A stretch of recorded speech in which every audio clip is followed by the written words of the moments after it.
welcome everyone to another Wednesday Live. Super excited to be here. Super excited to be here with you, Haleem. Welcome. Thank you. Thanks, Alex. Yeah, I'm very excited too. Yeah, this is going to be really a great one. We've known each other for, I think, what, 2-3 years now? Is that right? Couple of years, yeah. Couple of years. Yeah, a couple of years. And again, why don't you introduce yourself? I mean, I would really love for people to hear more about you, what this is going to be about for the next 40, 50 minutes or so. Sure, yeah. So my name's Haleem Cliffs. I'm based in Bristol in the UK. I work primarily as a filmmaker and also as a public speaker. I like to say I kind of work in the intersection between media and well-being, utilizing the two. Primarily focused on young people. You know, I'm a young man myself, and it's an audience that I think are so actively consuming so much media, but I don't think a lot of it is always the most helpful or positive. So it's a little bit about me and my role professionally and personally, a son, a brother, and a Bristolian now, I guess. Yeah, and that's it. Wrapping up Bristol, where I lived for what a good chunk of my life, nearly 10 years or so. Yeah. And I mean that's quite interesting because like who you're focused on. I mean, what in your early 20s? A lot of people I speak with tend to be like 30s, 40s, 50s, or something like that. But there's so much that I've learned from you. I'd like to hope that maybe you've learned a bit from me as well. But I certainly have. Yeah, but I'd really love to hear about the kind of stuff that you went through growing up. So we're talking about going from boyhood to manhood, right role models, and we both kind of had similar experiences growing up. Lack of, a strong father figure. That was something that I grew up with. And it's taken time to really figure out, what do I stand for? Who am I about? These kind of things that I thought were meant to come naturally for me, they didn't. So what about you? How did you go from where you are then to where you are today? Lack of a father figure is massive. I think it's one of the biggest issues that face society today. You know, if we look at some of the biggest problems in society, it usually starts and ends with young men, and many of which don't have fathers. So I think there's a clear, direct correlation between not having a father and having difficulties, emotional, mental, physical, social, financial, difficulties in our lives. And I think the same was true for me. I never really had my father in my life. He was kind of in and out for a little bit in my younger years, but ultimately was addicted to drugs when I was born. He was only a young man himself, and didn't really have the tools or the strategies to deal with his own stuff, let alone deal with a young boy. So that was like my early childhood, and I think I grew up in Taunton in Somerset. So that was an interesting place to grow up because I was born in Reading and all my family are from Reading, but I grew up in Taunton, which it's not a village, but it's a lot more rural than a big city. It wasn't the most multicultural place, and it was a very interesting experience. That was a very interesting experience. So, growing up without a father, I think you're always searching for some kind of role model or blueprint. If you build a house or you build the Empire State Building, a massive, massive building, whether you're trying to build a small structure or a massive structure, you need a blueprint of how to do it. And I think going from being a boy to being a man is also something that you kind of need a blueprint. And if you don't have that, I think you can be searching in many places. And that's what I did, searched in many places. Some places were less healthy than others. Experimented with drugs and and drinking a lot and all of that. But that's I think it's kind of natural when you're searching as a young boy. Yeah, it's true. And I guess it's about what are we looking for? We're always looking to come back to ourselves. I mean, same thing with me. Dad was there, absent though. It's like he may have been in the house, but he wasn't really there, emotionally, physically. It's like he'd be working from home because he was running his business, but too much time in the business until it's led to a breakdown. So the things I remember growing up are like, "Don't disturb me," slamming the door, that kind of stuff. Can't even imagine how it must have been for you when you mentioned your dad wasn't there at all, on drugs, that kind of stuff. Yeah, interesting because we were both born in Reading.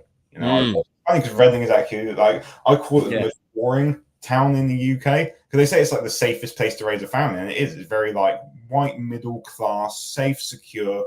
Everyone will say on the street, "Oh, hi, how you doing?" Like you don't even know who they are, but at the same time, it's like this yeah, fear of like, it still doesn't really give a lot of people what they need. That's why we're constantly seeking. Right now I'm in Miami. You're in Bristol, and still looking for it until we can find ourselves a lot more. mm, And I suppose like again this kind of like drive to where is it taking you? Because you mentioned it's taking you to some places that haven't been the best. Obviously, you mentioned the drink, the drugs. But I mean, to where you went to where you are today at such a young age still is a testament to the kind of things you've experienced throughout life. I guess it's not been thank about you. has it? Do you know what? I think when you hit rock bottom, Uh-huh. that can be some of the best places to be, because when you hit rock bottom at a really quick, at an early age, and you hit it really quick, that can actually be a real gift because you're forced to have to do something and have to change. And I often think about people who drink a lot, and you have some people that drink a lot their whole life, and they get to like 50 or 60, and alcohol's never been enough of a problem that they really look at it and do anything about it. Mm. But it's like this continual simmering. Whereas you look at other people who are like fully blown alcoholics by 30, and you're forced to have to do something about it. And I think experiencing difficulties and hitting rock bottom, although challenging and difficult, can also be a real gift because you have to change. You don't have a choice. You have to, you know? You're forced to face up to what's really right in front of you. If you have the courage to really look at that, yeah, and that can be really, really tough. I mean, especially when you're in the moment, no one wants to go through a rock bottom. No. Uh, nah, no one does. I've had several myself. Yeah. No one wants it. Yeah. So, what was that rock bottom for you? Man? Well, I think the biggest rock bottom for me was when I was about 16 years old, and I was laying on a floor of some guy's house, a friend of mine's house, who is now who then only recently has got out of prison. So he went to prison for dealing drugs. We used to deal drugs together. So I was laying on his floor. I was coming down off something. It was New Year's Eve. I wasn't with my family. I didn't really even enjoy spending time with these people. Mm. And I remember lying there and just looking around like, what, how have I got into this situation? My schooling was just going downhill. My like proper true relationships were going downhill. Relationship with my family was, everything was just like this. And I remember lying there and being like, okay, like something needs to happen here, otherwise this is not going to end well. And that for me was the actually one of the best moments of my life, because I had to suddenly face the reality and do something about it. That was a big rock bottom. I think there's a lot of rock bottoms. There's also a lot of highs as well, but that was a pretty low. Yeah. That And can be, maybe a blessing in disguise. yeah. I mean, yeah, that can be like really shocking in the sense of like when you're really thinking to yourself, how have I ended up here? Like, really, how have I ended up here? But I guess like it's those moments you have a choice. You can either go like one way, you can be like, okay, you can do something about it, you know, or you can just be like, okay, how have I ended up here? And keep doing the same old, same old, same old. And I don't know, it's those are kind of like really pivotal moments in our lives. I've had quite a few myself. I mean, what was it that made you think to yourself, okay, you can actually take a different direction, go down a different path? You know, you're 16 years old, you know, still kind of like forming kind of stuff. You see stuff is going downhill in your life. But then what? What happened after that? Hmm. Life is a series of crossroads, Ah, I yeah, believe. love that. Mhm. Life is a series of crossroads, and at each road, you kind of have a choice. Which way do you go? Do you go left or right?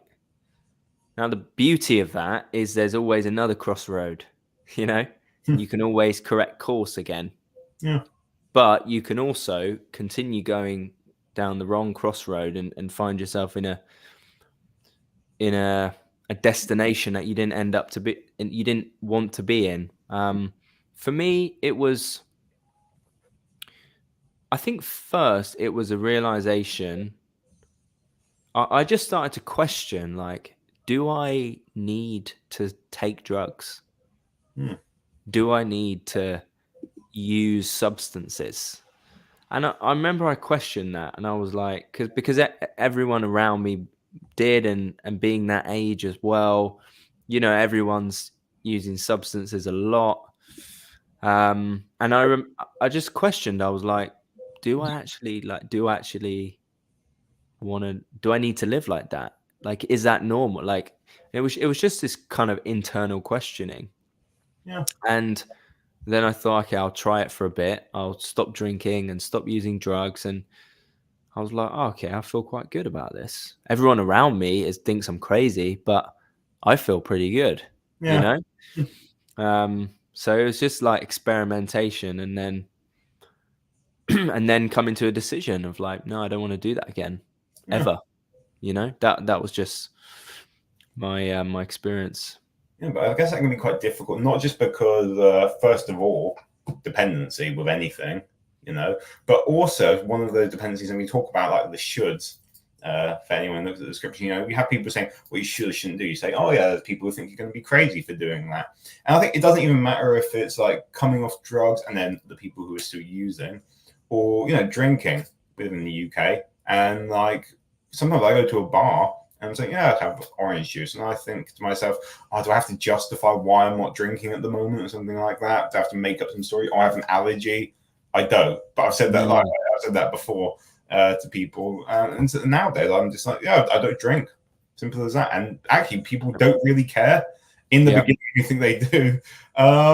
Same kind of thing with like, again, whether it's starting a business, for example. Then you have people telling you what you should do, shouldn't do, and these kind of dependencies that can really make or break any decision. So Mm, how can we like go beyond the status quo with what we're doing? You know, especially when we haven't had that nurturing from other people to be like, oh yeah, this is great, well done. It's like, nah, you're 16 years old, 18 years old, 20 years old. No one is telling you, you know, the best thing for you. They're telling you what they think you should do based on their experience. They're using drugs. Yeah, smoke some weed with us. Oh, you want to start a business? Nah, stick to your job. That kind of stuff. What can people do in those situations? mm. I think sometimes you need to isolate yourself from people. Yeah, definitely. That's true. And I think the romantic idea is that you detach yourself from certain people, and you just reattach yourself to another group of people that are going to be supportive and um, going to big you up and get you to follow your dreams and live your truth. And Yeah, exactly. there are people like that exist, of course, but I think it's a romantic idea that you just go from A to B. Sometimes there's a road in between that, Yeah. from detaching from a certain group of people or a certain network of people and finding new ones. Mhm. And I think going from A to B and finding new people along the road is sometimes you need to isolate yourself a little bit. You know, you need to be with yourself. Um, and that, I think, is that something that people, including myself, really struggle to do. I think people really struggle to be by themselves. Same. I mean, that's why and this is funny about when you spoke about Reading, one thing that I love about Reading, I didn't know this until COVID, until the pandemic. There's so much forests and Greenland and woodland. You can Yeah, just there is. be by yourself. And it was, and I lived in those places. Like growing up, I just never went there. At least I don't remember going there. And then like, when lockdown happened, I just started walking in the forest. There was a forest 10 minutes from my house. I never knew it was there. And I used to walk there every single day, and that's where I get to know myself. And other things could be jump from like relationship to relationship sometimes. Yes. Yeah, that's one thing. Like, so how can we know ourselves what we really want? Jump from job to job. And I suggest to everyone who comes to me, they're often in career transition, like take a break, like really, because like they often like go from a job, something happens, they quit, get fired, etc. Layoffs, look for a job, and then get the job straight into it. No, I mean, how can you possibly know yourself until you take the time out and speak with yourself? Go inward, and then you start looking outward about like who are you surrounding yourself with? Who's helping you, who's nourishing you, who's supporting you, and building those networks up of the right people. And sometimes it's good to let people go. Yeah. Anyone who wants to have a chat about any of this kind of stuff, I can see we've got again Howie's commented over here. Great to be here. Anyone who wants to ask Haleem a question, just write a comment over there, and we can have a talk about this kind of stuff. Haleem, I'm sure you want to answer this kind of stuff, but this can be quite frightening for people, like finding the right people, especially when men growing up haven't had the people who have to like help them in the right direction. So how can you find those right role models, the mentor figures? But I'm sure you have several throughout your life. Yeah, I've been very fortunate to have had some great ones. I think first you have to go into a state of isolation for a bit, like incubation. You come out of something and you need to be incubated a little bit. And loneliness and solitude are different things. It's easy to confuse the two. Yeah. It's easy to think when you're by yourself that you're lonely, but actually, you can find great solitude in being by yourself, in my experience. I think once you've if you're coming straight out of something, you're coming straight out of a big network of people like I was, people who were selling drugs and groups like that, or you're coming out of a long-term relationship, I think incubation is an important period. And then the next part is find someone that has what you want and ask them how they're achieving it. Yeah, that is pretty much it. I mean, it sounds simple. It's simple, but most people don't do that. And I guess there's many reasons why, But if someone has what you want, then just ask like straight up, like, and that's what I've done throughout my entire life, funnily enough. Yeah. And that's what I've done even with you at points. I'm like, oh, Alex, can you help me with this? Or can you give me some advice on this, And I think people are often a lot more receptive to offering advice and offering support than you think they are. Yeah, true. I mean, like weekly, and it could be something on like maybe LinkedIn. And now I'm very selective about who I go to for certain things, incredibly so. But I mean, if I see someone who like achieved something like the other, I think it was just 2 or 3 weeks ago, there was just like someone who we were just talking, and I just like connecting through some like LinkedIn messages or comments. It was a post he made actually, and he was like, and he said something, and I just made something like a funny comment on it. He responded to it. That led to a series of messages. The guy has sold, billions throughout his entire career. It was like, really impressive work that you've done. Would really love to hear how you've done it, because I'm in the millions, not the billions. And I just said to him, not able to pay for anything like that, because I know you offer coaching, mentoring, but if you want to have a chat, would really love to. So yeah, sure. Yeah, most people are willing and friendly to help, I tend to find. I mean, it's about assuming the best. Yeah. I think people like to feel like they are being useful. And I think if you're someone who is like, you're going to them and saying, look, I really want some help, like I'm like, I could really do with some help. I think people like to offer time, and they like to offer support. And I've been so lucky to have received this a similar type of thing. You know, I met a guy a few years ago, and I went on a workshop. He invited me to a workshop he was running, Mhm. you know, and he then offered me like a load of free places on his workshops that I wouldn't have been able to afford otherwise, you know, worth thousands of pounds. Mhm. That I learned you know, I learned so much about, you know, myself, about relationships. You know, these were all men's workshops, and that was all free of charge. You know, there's some really amazing, kind people in the world that are willing to offer their time, um, you know, within reason. And I think it's a it's a great thing. It really is, because there's also a difference between coaching and mentorship. Mhm. Yeah, it's true. There's a difference between coaching and mentorship. And a coach is great because, you know, especially if you want to grow professionally, and personally, coaching is amazing. But there's also a place for mentorship as well, you know, which is kind of the idea of you support someone, you know, freely, Mhm. um, you know, more in a kind of personal kind of way. Um, and I think having people like that who you can just call, like, look, I need some advice on this, is Mhm. really important. Exactly. Yeah, and that often developed over time, sometimes very informally. The first one that I can remember, this guy, George, you know, the Starbucks is now converted, I think Starbucks, the Dare Shack, you know, the one that I'm talking about? Yeah, Deshak in Bristol. Yeah, city centre. It used to be Yeah, a yeah. Starbucks there. Yeah, and we just like met once a week uh, for a coffee because we're in the same like, public speaking club, Toastmasters. He happened to be president of the club. I was just like vice president. I was quite young. He was like, don't know if Alex is up to the task. I'm going to meet up with him in Starbucks just to have a chat with him. That turned Mm, into a weekly chat, which now turned into like again a mentorship, basically. wow. Realizing it. Well, then I actually, and the funny thing is, like we've both gone in different directions. He's working in the NHS, doing a lot of training himself. I started the business, and it's really now it's like we're both mentoring each other. It's like a give and give Mm, relationship where we both get so much. Yeah, and then there's like many people who I've had throughout my entire lives, and a lot of it has been very like sought out from a conversation here or something there. Um, yeah, I like what Howard just said over here. Like, takes that humility. I need some help. I don't know mm. something. And that's the thing, I guess, like, the older I get, that makes me sound old just saying that, but the older I get, I'm 32 now. Yeah. Yeah, Which I your hair. 32, and I think to myself, like, actually, the less I know, the more graceful I become. Like, I'm yeah. very curious by nature. But it's the things that I do know, the things that I'm certain about, there's a power in that, but there's also a great power in Mm, saying, I don't know this. mm. Being honest with myself.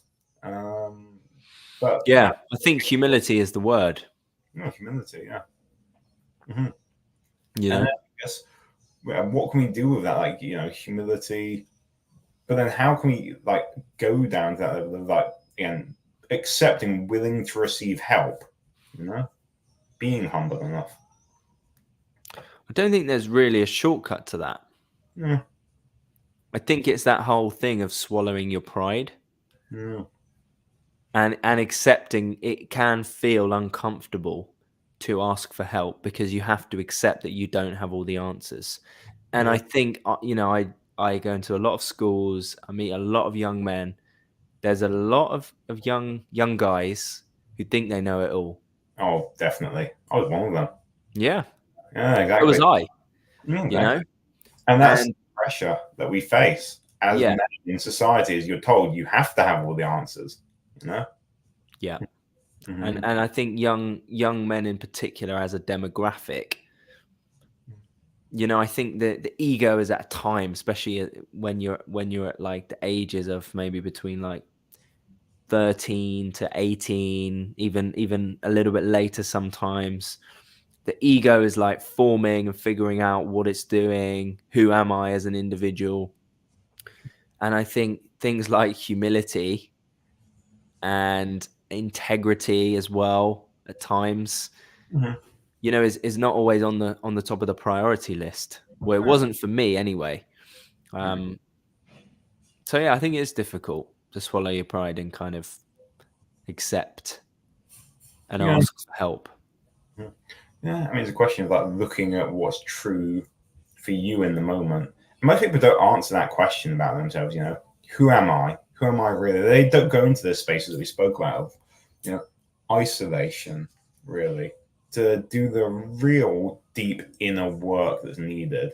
And I guess that's because we look at what people have on the outside. We look at what the fancy jacket they may have, or the nice shoes they're wearing, or where they're at the moment on the Instagram, which is obviously going to be curated to show only the best. And then we think, okay, fine, then they must have that. But we never see the inner stuff that they do. No. Yeah, I guess Instagram, it only shows the wins. exactly only the wins.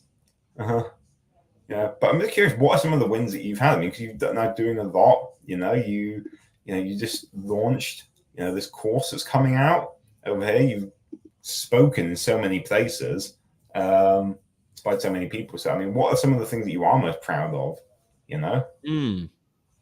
Yeah, I love going into schools. Yeah. I really love it. Look, it doesn't pay the best, if I'm honest, Oh well. but it's I love being able to do that. Hmm. And I actually get more from going into some of the more deprived schools.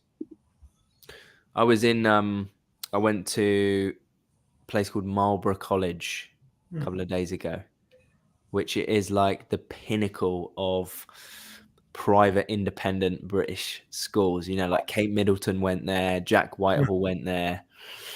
But then the week before I went to Rotherham Pupil Referral Unit, and I found the pupil referral unit arguably more rewarding because the pupils really need it, so I love being able to do that and work with young people. But then, I also love going into companies and talking to people, at more of a kind of senior level, like decision makers, education leaders, corporate leaders, and working with people like that to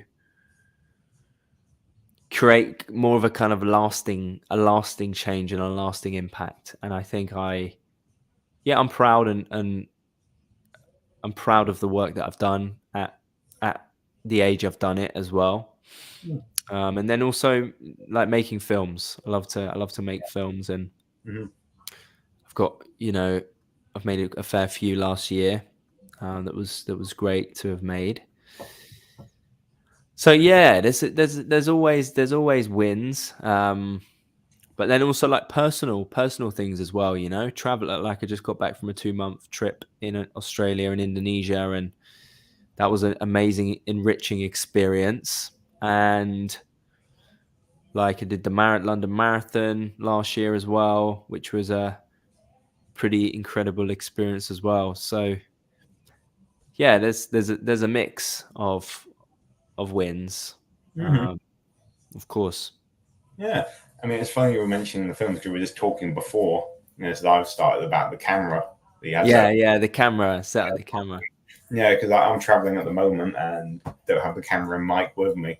So yeah, I'm going to take your You got to get one. I'll send you the recommendations send it to me. of what to And get. we'll see. People will be able to see from this week to next week how difficult. Yeah, the difference. Yeah, but in 2 I'll weeks. be on commission though.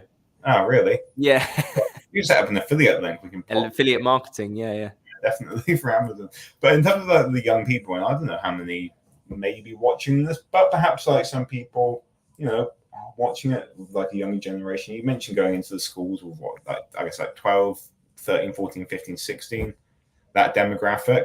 Maybe some of their parents are watching it and thinking, oh yeah, what they can send to their kids. I mean, like the kind of things, what they really need. Because we're talking about Gen Z, is that right? Mm, And yeah. there's certain like stereotypes. I mean, every generation has stereotypes about the ones before and after. But those people in Gen Z, I mean, what is it that they really need, especially, more so than because the world is so different nowadays. We didn't have mobile. I didn't have a mobile phone until I was like 11 years old. But I see my nieces and nephews, and then they're on their iPads.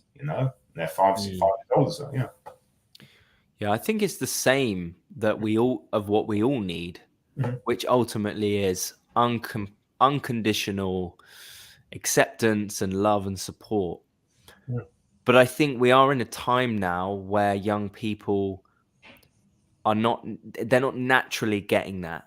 Hmm. In terms of as soon as they turn on the phone, which they've had since they're probably like, my generation, like 10, I think we got our first phones. Mhm. So that they're never really getting that unconditional love or acceptance or support because the way that a lot of these systems are geared up, especially if you look at some of the content that young people are watching, is all about comparison and Yeah. judgment and filtering and changing and striving, and ultimately it's like very far away from acceptance of them. Mhm. And I think the education system's also changed massively. The education system, the pressure of the education system has massively increased. The expectation to go to university Mhm. has massively increased. Young people have to stay in education now. I think it's until 18. Yeah, that's right. That was Indeed. never a thing. No. And if you're a child that hates education and you're not naturally inclined in that way, you can't just leave school now at 14 or 15 or or 16 when you would have been able to before. So I think the pressure is super high, the expectation is super high, and the judgment is super high. And so what can we do? We can try and create spaces where we reduce that a little bit, safe spaces and safe havens. Mhm. Um, but also teaching resilience as well, I think is another super, super important thing in this kind of incubation of education. People aren't leaving home until a lot later now. They're Mhm. staying in education a lot longer. They're being incubated, which has its pros and cons. But I think sometimes young people aren't learning resilient skills for dealing with quote unquote the real world. Mhm. Um, so I think also, giving them that love and support, but also challenging them in a healthy way to learn skills, and building up that resilience to the real world as well, I think is really important. Yeah, I'm just thinking how you would go about doing that because when I think resilience, I'm not sure if it could be learned in like a 2-day seminar, but for me, it's been learned through literally the hard knocks of life, the kind of stuff that I've had to go through, and just facing up to that in life. Uh, Mm, yeah, but I mean, maybe I'm wrong there. Like, what would you do? How have you taught it? yeah, I think so. There's a type of therapy, exposure therapy. Mhm. For a lot of anxiety disorders or phobias or things like that, there's a type of therapy called exposure therapy, which literally means when you're afraid of something, we're going to expose you to it to trick you into realizing there's nothing to actually be Mhm. afraid of. Mhm.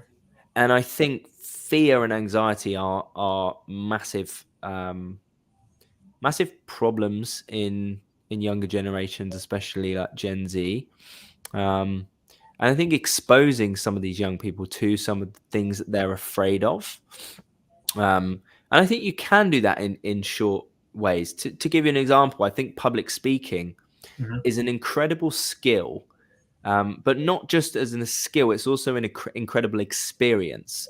To Oh, feel yeah. afraid about public speaking, which pretty much everyone feels. I don't know anyone that doesn't feel that. To feel afraid, do it anyway, and come out the other side, I think is um, a massively beneficial thing, Mhm.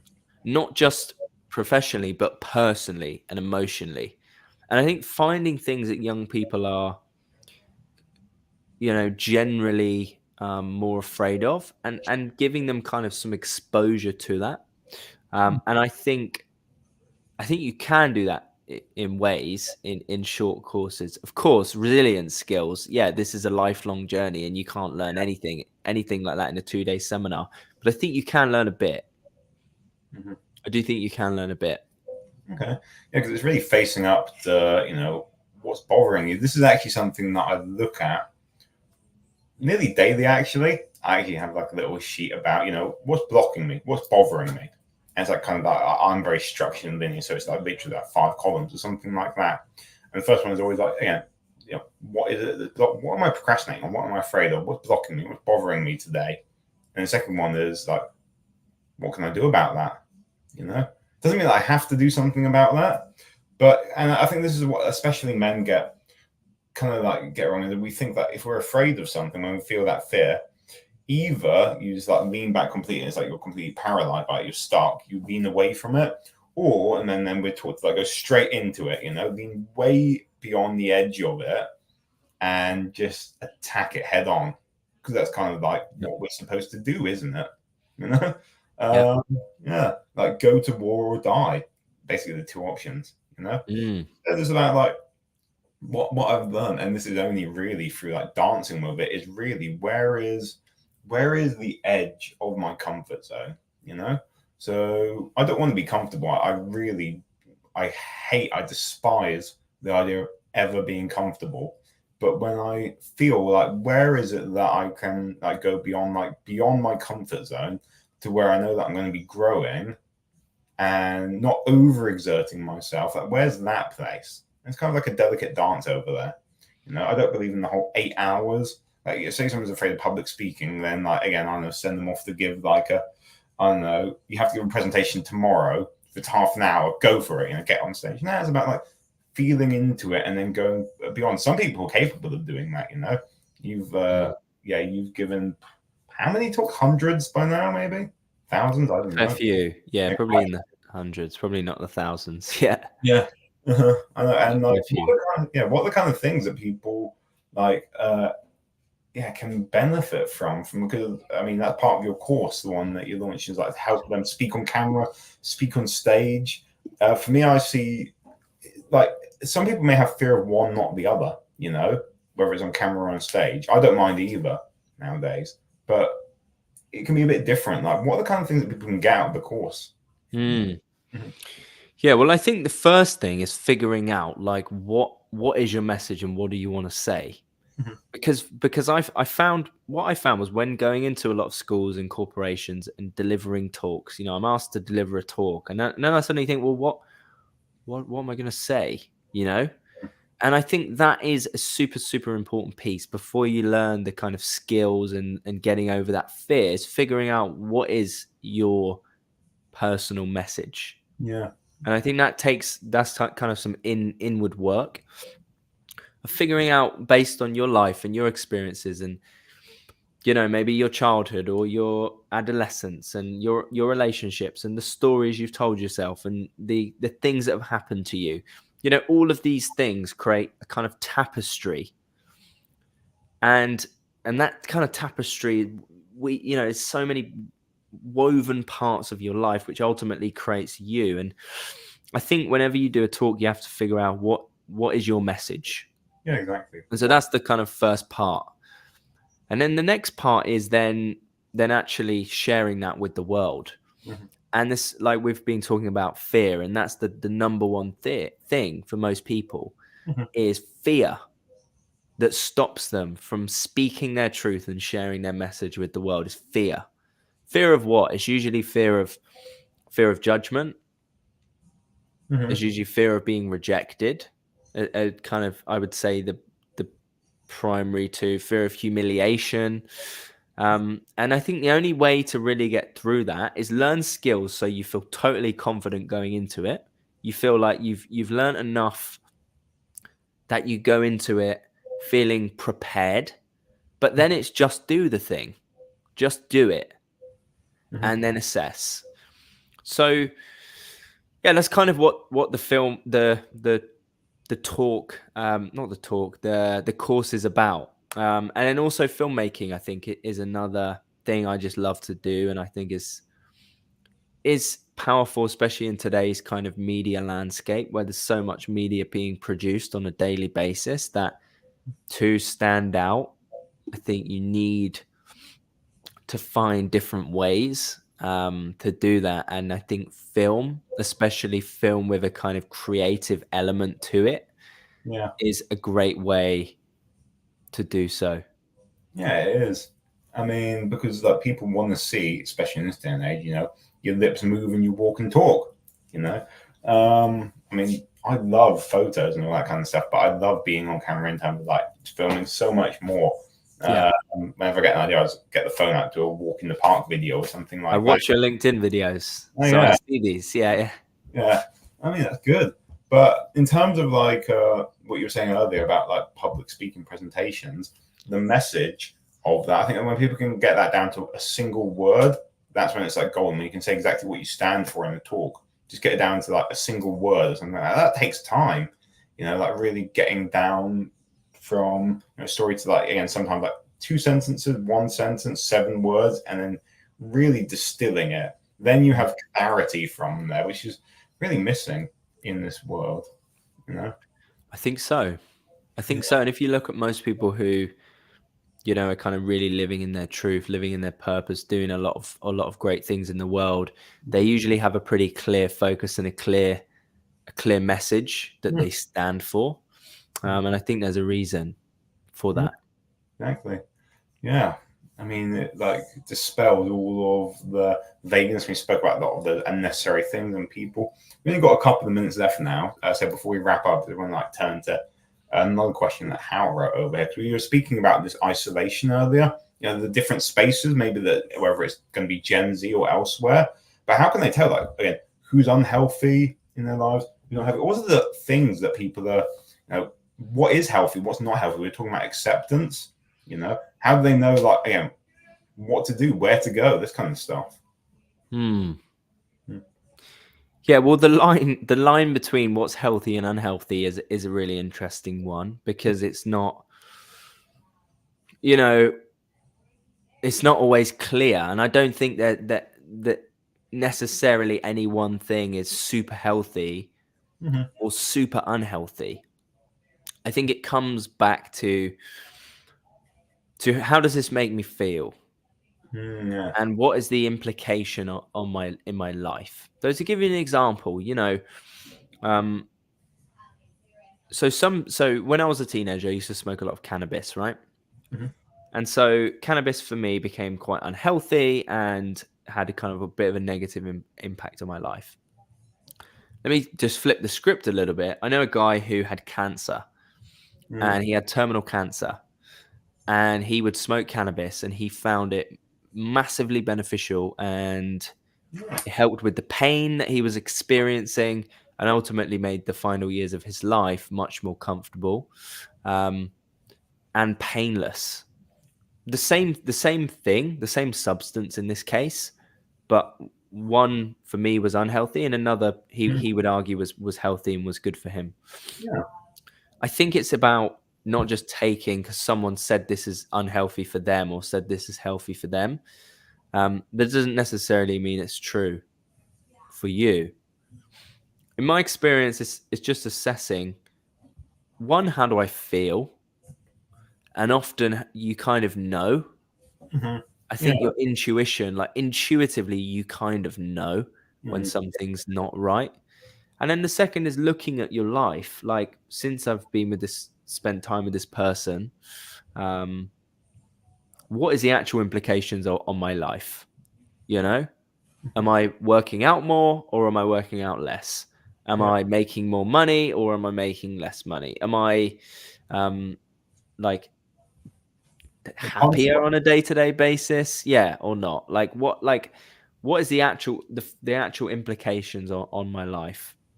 Yeah, that's right. And that can be like difficult to tell from one day to the next. You're not going to go to the gym and, lose 10 kilos. You're not, the scale may not even do anything, but you're probably going to feel beaten up if you're lifting heavy weights, for example. But that's kind of stuff. I mean, there's so much more that we can talk about, but we have come to the end. If anyone wants to have a further chat with Haleem, you can find the details there below. I'm just going to stick that in a comment so people can reach out to you at haleemclift.com.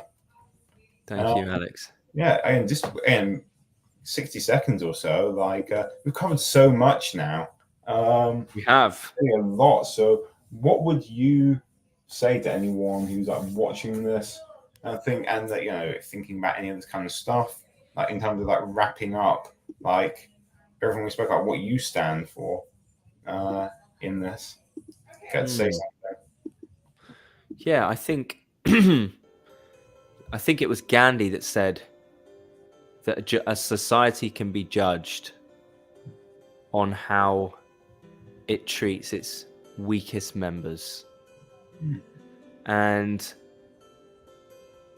I think I really like that, because if you look at our weakest members, often people, suffering with mental health conditions, or young people, or homeless people, I think it's how we treat those people that does really matter, because they are the ones that need it the most. So I'm going to leave it with that quote by Gandhi. Yeah, nice one. How we're treating people in life is ultimately how we treat ourselves and how we treat society as a whole. It's been great chatting with you. Alex, thank you. Welcome. Take Cheers. care, everyone. Bye. Bye.